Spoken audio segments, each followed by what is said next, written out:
So if you're still learning to read the Quran, you're definitely going to see one of these 12 symbols while reading. And today we're going to talk about what these symbols mean and how we can deal with them while reading. We're going to start with the first one. And it's a symbol that looks like meme.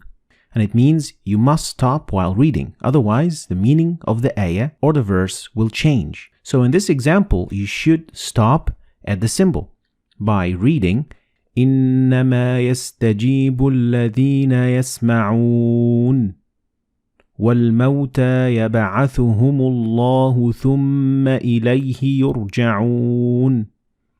So we have to stop at the symbol of meme. Next is the symbol of la, and it is the exact opposite, which means you can't stop. Like in this example.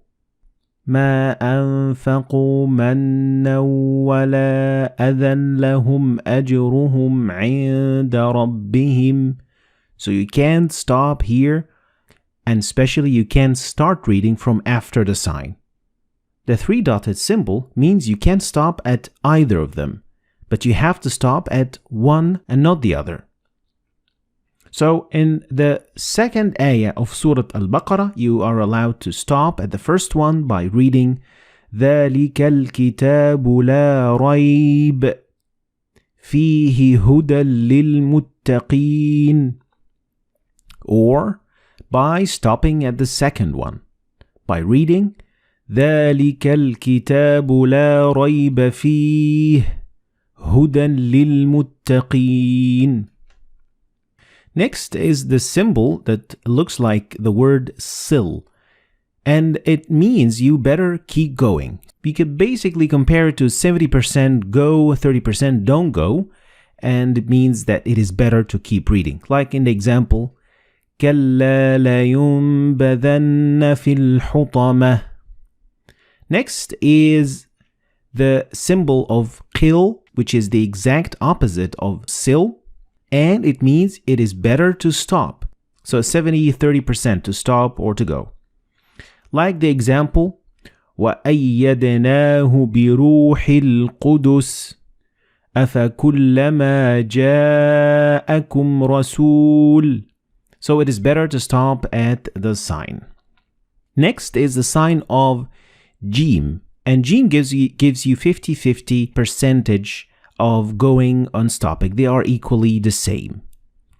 Like in the example, فَسَبِّحْ بِحَمْدِ رَبِّكَ وَاسْتَغْفِرْهِ إِنَّهُ كَانَ تَوَّابًا.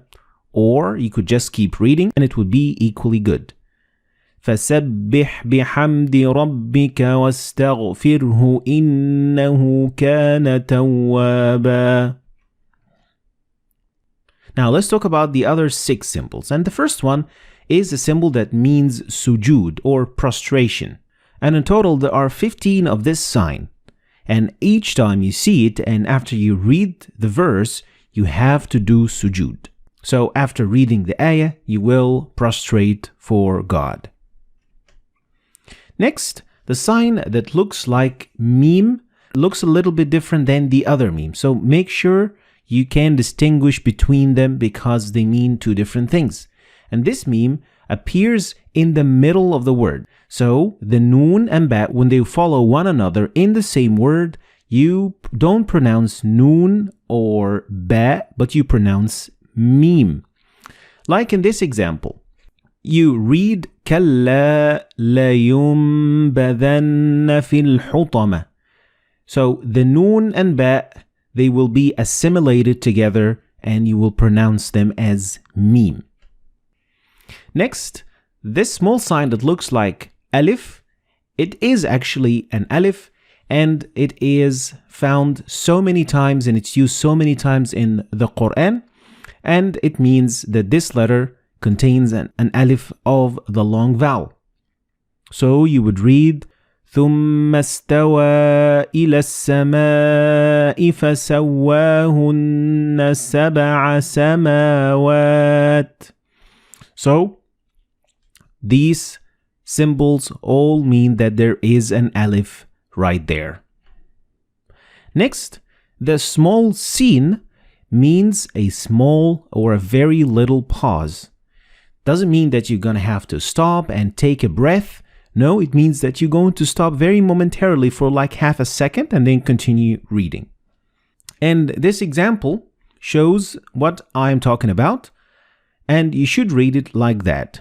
كلا بل ران على قلوبهم ما كانوا يكسبون.